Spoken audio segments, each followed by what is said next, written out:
Hi, welcome to number 6 of my Patreon pinup process videos. This one for the June batch. Today I'll make an attempt at this image here, based on a photo I took in 1984 of an amateur I persuaded to model for free. Yeah, I had boyish good looks back in those days, and I could be quite charming and convincing with my "I'm a professional artist." I actually managed to talk 7 or 8 girls into modeling back then, before I became too busy for such hobbies. This is some kind of guerrilla character in a warm location, like a jungle or something, running around picking soldiers off armed to the teeth, with a belt-fed machine gun ammo on her shoulder, although she's using magazines for her rifle. That's a bit weird, and in some kind of uncomfortable and impractical outfit. It's all silly, of course, as usual for most pinups. It's just an excuse for me to have some fun. And as usual, I start by sketching black lines on white.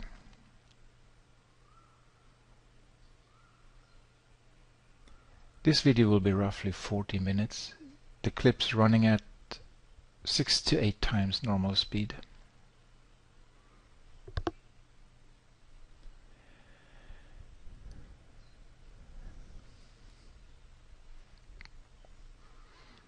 Now my intent here is to idealize a little bit and to stylize and to exaggerate a little bit. Not full-on cartoon comics, but a little bit in that direction. So what I'm going to try to do here is I'm going to try to introduce more of a contrapposto pose. Contrapposto being the Italian word for, I think it means counterpose or opposite pose or something, where you have your hips tilted in one direction and your shoulders tilted in the opposite direction. And the original, as you can see in the photo, she's not doing much of that. She's tilting both the pelvis and the shoulders in the same direction, which isn't very good, very interesting. It's considered, contrapposto is considered the ideal.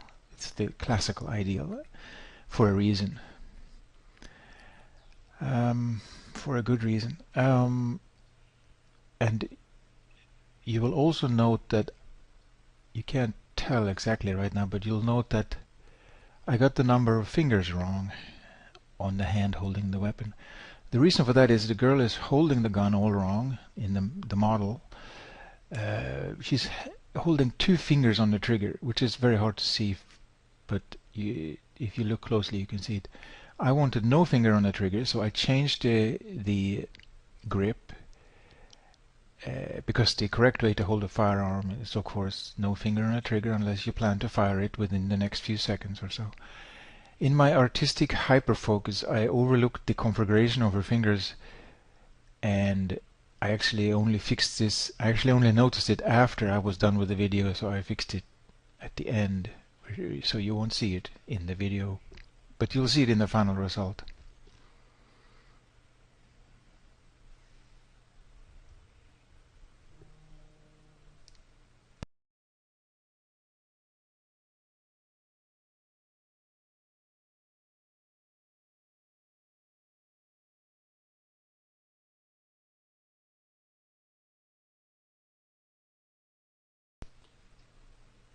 She also has a big old kitchen knife there in a sheath that I had made myself. There's a lot of homemade stuff in that photograph there. The strap, I think, is a belt. There's a belt around her waist, which is another belt, obviously. But there's a third belt which goes diagonally around her torso, which I'm not sure what it's actually attached to. Could be it's just hanging there just to have another strap. You know, straps are cool. And the knife, as I mentioned, I just put some electrical tape around the handle to rough it up a bit, and She's wearing an old t-shirt of mine that I cut up and stained. Kind of disgusting, I guess. What I'm doing here is the background. As usual, and also, as usual for most artists do this the same way. You put the drawing on a multiply layer on top of a background, and what I'm going for is a kind of an old school sort of illustrative approach, which means I want to have a really heavily textured background. And as you will see in a moment when I start putting the skin tone in, I'm going to not do what I've done before. I'm not going to solid fill the whole skin area, but I'm going to start painting loosely and transparently on top. I was hoping to be able to keep some of the texture in the final image, although later on you'll see towards the end I actually do that with the t-shirt, but when it comes to the actual skin, it just doesn't work. I've tried this before and I should have known better. It just doesn't work on, especially if you want to have a young attractive girl character. You really can't have any kind of texture on the skin at all. I do manage to keep some on the arm, but the skin on the left hand side, her right hand side, which is well lit by the main light source, it just didn't work to keep that textured, so that I smoothed that right out with an airbrush later on. And her face, of course, very smooth. You gotta keep the faces smooth. But I did succeed in keeping a little bit of that texture on the arm that's holding the weapon. I'm not sure why that works better. It's maybe because the light source is not so strong on that side.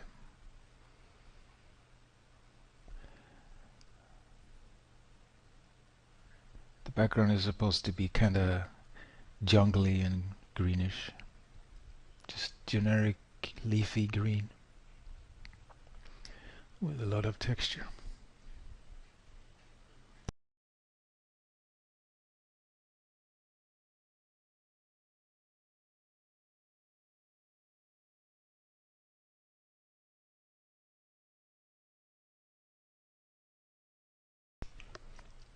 I called it an old school approach because this is how we used to do it back in art school. Back in the 80s, we were looking at American Illustrator books, looking at how the professional illustrators of that time were doing it. I'm not sure if they're even around anymore, but you had people like Heindel and Drew Struzan working on heavily textured backgrounds with media that is more or less covering like pastel, oil pastel, pencils, Lumacolor, gouache, acrylic oil even, in a similar way to what I'm trying to do here.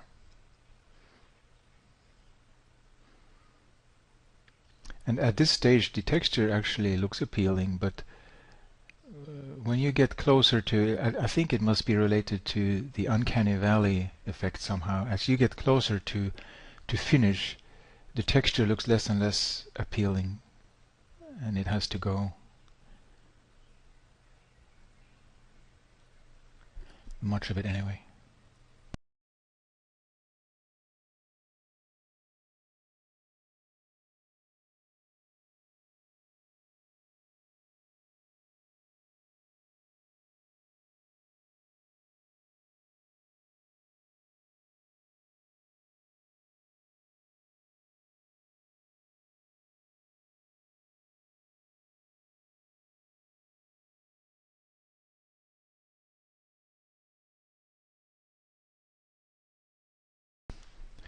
You'll note I have two layers here for the skin, one for the darker parts, which cover more of the selection I originally did for the skin, and an upper layer for the lighter parts of the skin, the highlights.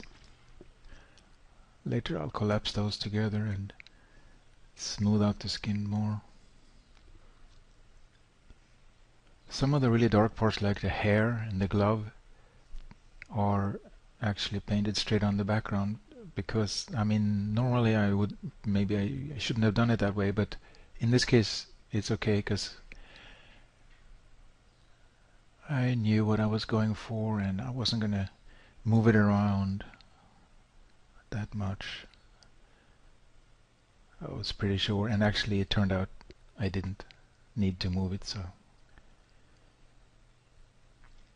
I guess I was fairly safe in doing that. But I should probably not recommend doing that right away if you're not exactly sure, if you think you might have to move stuff around in your image towards the end, which happens sometimes.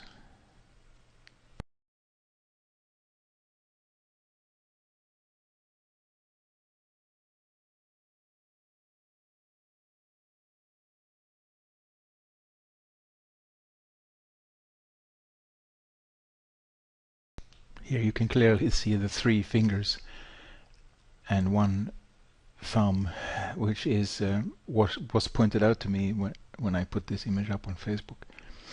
And I had absolutely no idea until it was pointed out to me. That's crazy. I did not see that.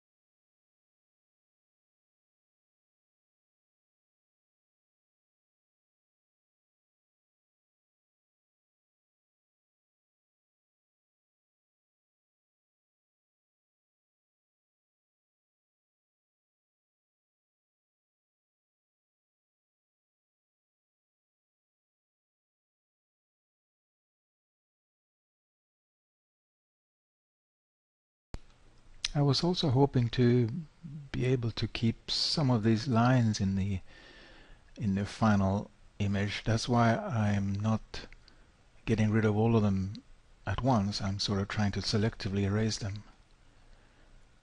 But that didn't work out either. I think I was able to keep a touch of those lines in certain areas like the clothing, but nothing on the skin.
I'm not sure what that is at her waist there, uh, because it's like, what, 30 years, more than 30 years since I shot the image, and in the end I decided to just put a grenade there and pretend that it's a couple of grenades basically.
I added that strap there, which is not in the original photo.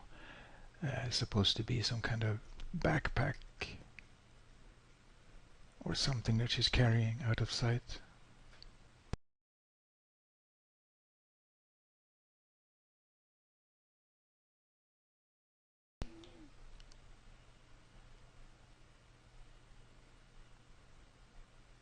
Because even though it's probably a waste of time to try to make this image make sense, but I still I always try to think of stuff that makes sense within the story, within the universe.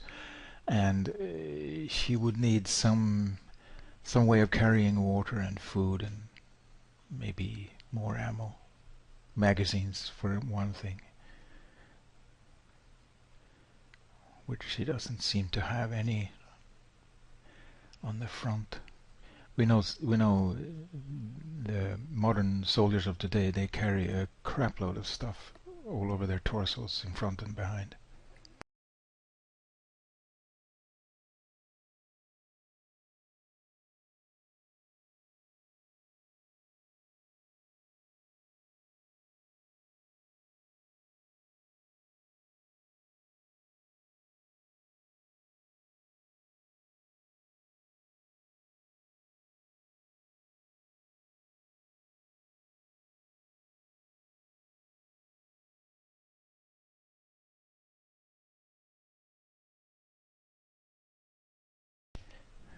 It actually doesn't look too bad with the lines on it either, with the line drawing visible. Maybe if I was less ambitious, I could have just kept it like that. But I wanted to have a painting in the end. I guess I always end up with that desire. To me, a painting feels more ambitious than a drawing. Well, at least this kind of fast, quickly done drawing. So I guess I always end up wanting to have more of a painterly look in the end than a drawing look. So I just kept going. And then when you pass a certain point, when you get rid of the drawing, I mean, because here it could almost work like that. You know, if I stopped right here, that could be a finished illustration. But also I wanted to show you guys more than just a drawing. I wanted to go further. I wanted to take it further. Take it as far as possible. And I'm fairly pleased with the result. But you see, now I have to start getting rid of the texture on the skin, which is time consuming. Because I didn't start off with an airbrush, so I have to sort of smooth it out after the fact. But you'll notice that I'm not smoothing everything out on the right hand side, on her arm there.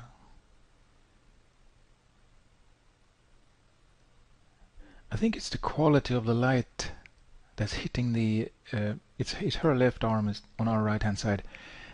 I think it's the quality of that blue light that hits her, and almost like we're seeing the fine hairs on her skin getting lit.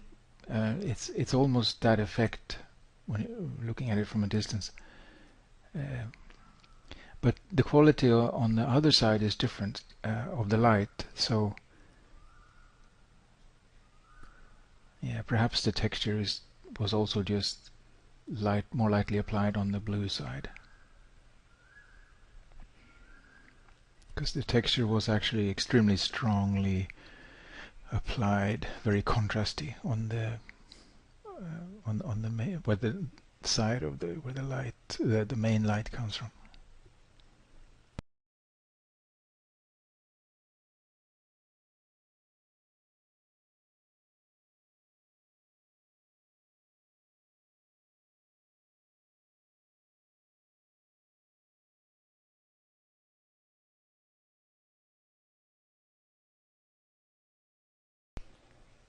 This is about halfway done now, and you can see, as usual, the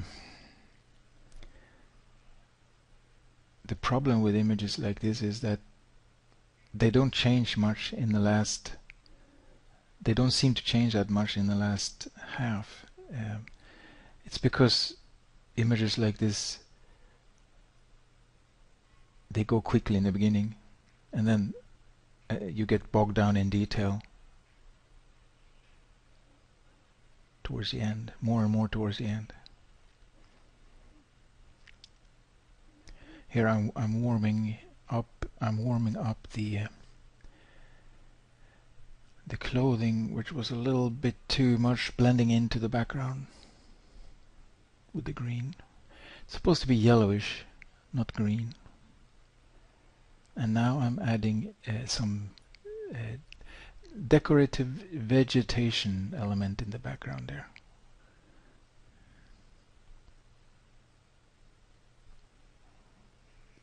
Maybe a, what do they call it, palmetto type leaf, big leaf right there. She happened to be posing right in front of one of those.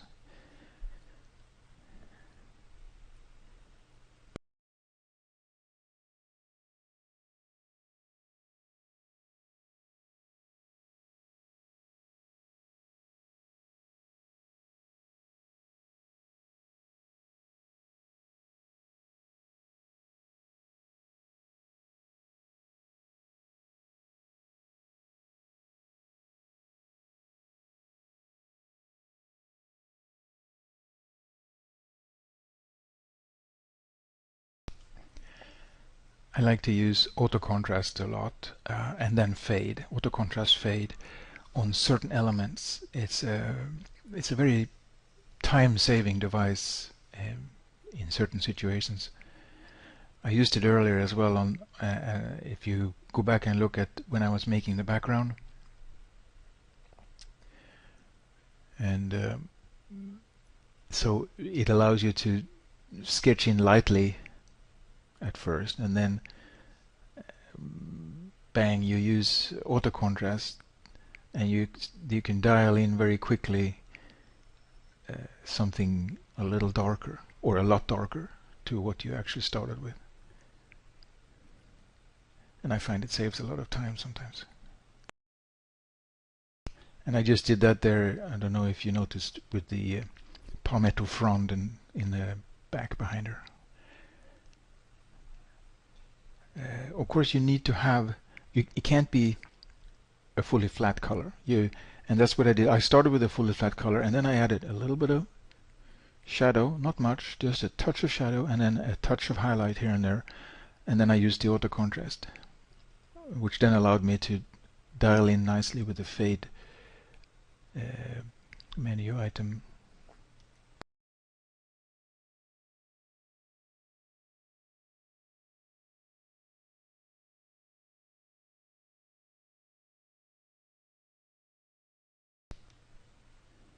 And of course right now I'm just cleaning up the details, cleaning up the edges, sharpening edges, adding detail.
And of course, the more you zoom in, the more you have to clean up. So that's the time-consuming part of any image, at least for me.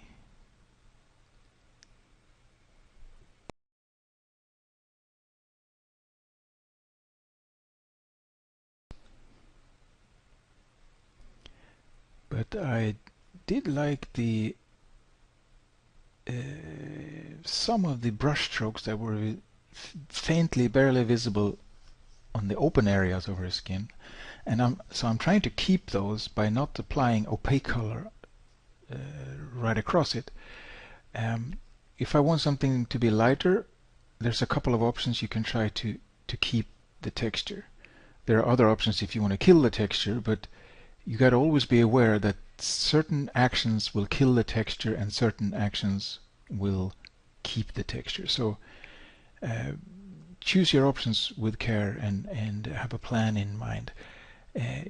Here, for instance, you can see I'm killing the texture. I'm applying a bit of opaqueness across there, like just plain brush set to normal, pick a color and just paint across. But the options that keep the texture are, for instance, using overlay or dodge or burn. If you use them carefully, if you don't max them out all the way up to the ceiling or all the way down to the floor, they will tend to keep texture alive. There are other options to multiply. Multiply can work like that. Screen will tend to keep texture. Again, unless you multiply all the way down to black, or unless you screen all the way up to white, which obviously then will kill the texture.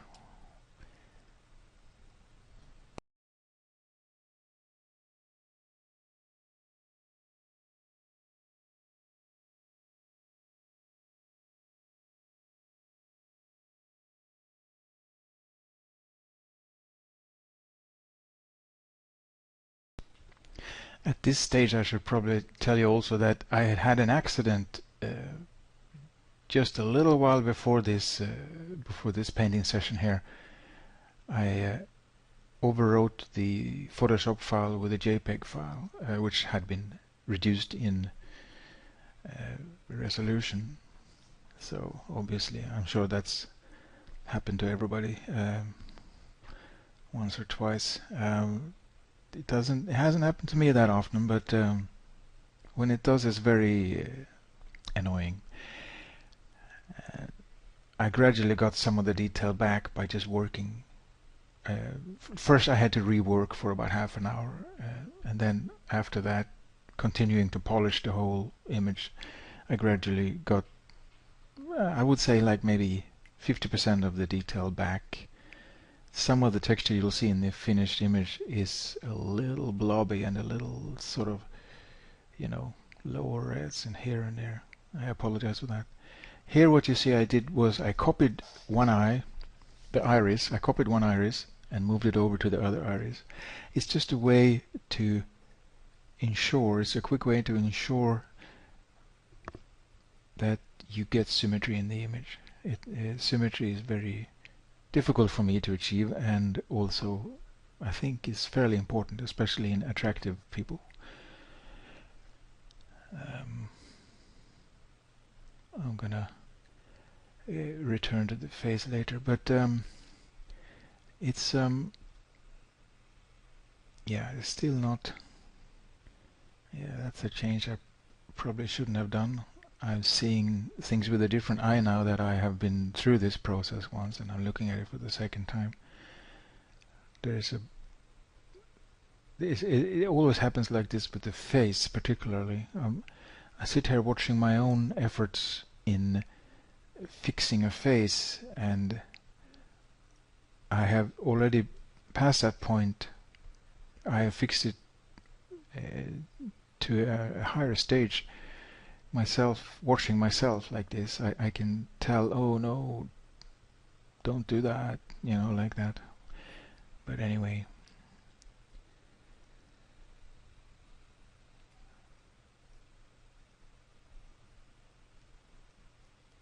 I'll get there in the end.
I also had some problems with these round casings, bullet casings. I kept getting them too yellow in the highlights, and I guess too gray or greenish gray in the shadows. It's difficult when something is small, when the shape is small and repeated in your image, to get to grips with it. If there's a single large shape, it's easy to depict it, especially if you have reference. But even with reference, it becomes a little difficult when there are so many of them. You feel reluctant to go in there and zoom it right up close, because whatever you do to them, you're going to have to do 100 times. Once for the first one, and then 99 more times for all the other similar shapes in the image. It's the natural human tendency to take shortcuts. But I think I got it in the end. Fairly close.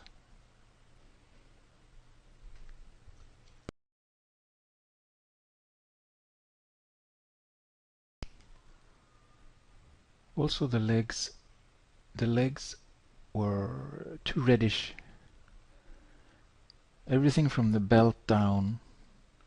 The face is actually very pale and almost bloodless.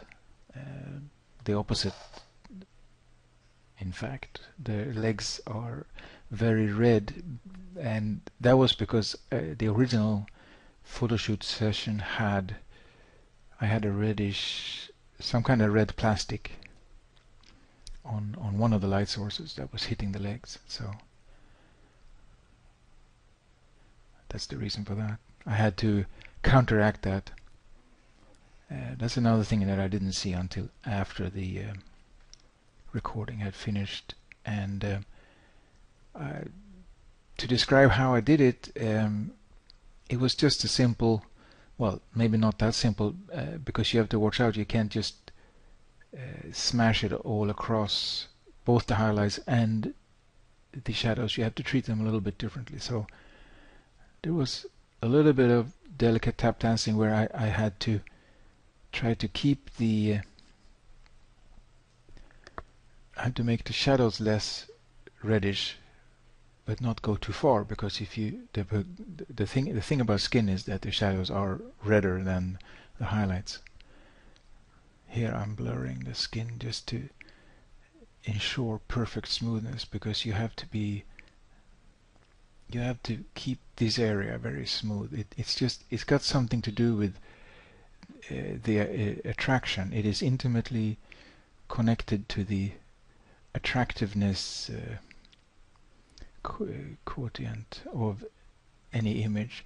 The softer areas on a young attractive girl, like a buttock, a hip, a thigh, a breast, even shoulders, areas that are supposed to be perfectly round and smooth. If you have any kind of dent or texture, or imagine a pimple, that's probably what we if there's a little bit of texture there, that's probably what the subconscious imagines. There's a pimple or a boil there or something. I think it associates to disease if you do that in a young person, because a young person is not supposed to have unsmooth skin. So watch out for that.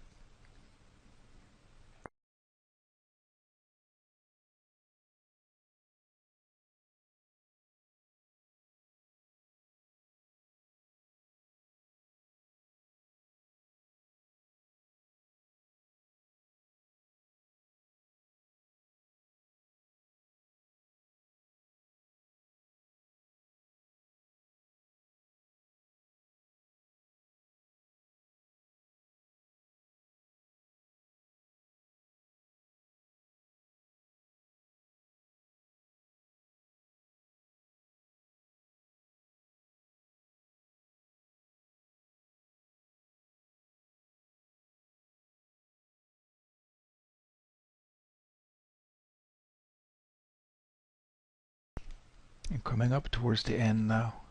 If you can see, you look at her shoulder there, you see the shoulder looks very much less red than, and the face very much less orangey red, like filled with blood, than the lower part of her body. And obviously I had to do something about that.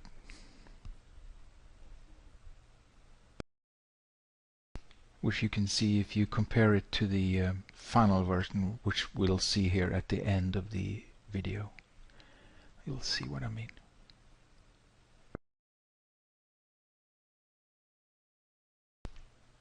And that's it. Thank you very much for watching. See you next time.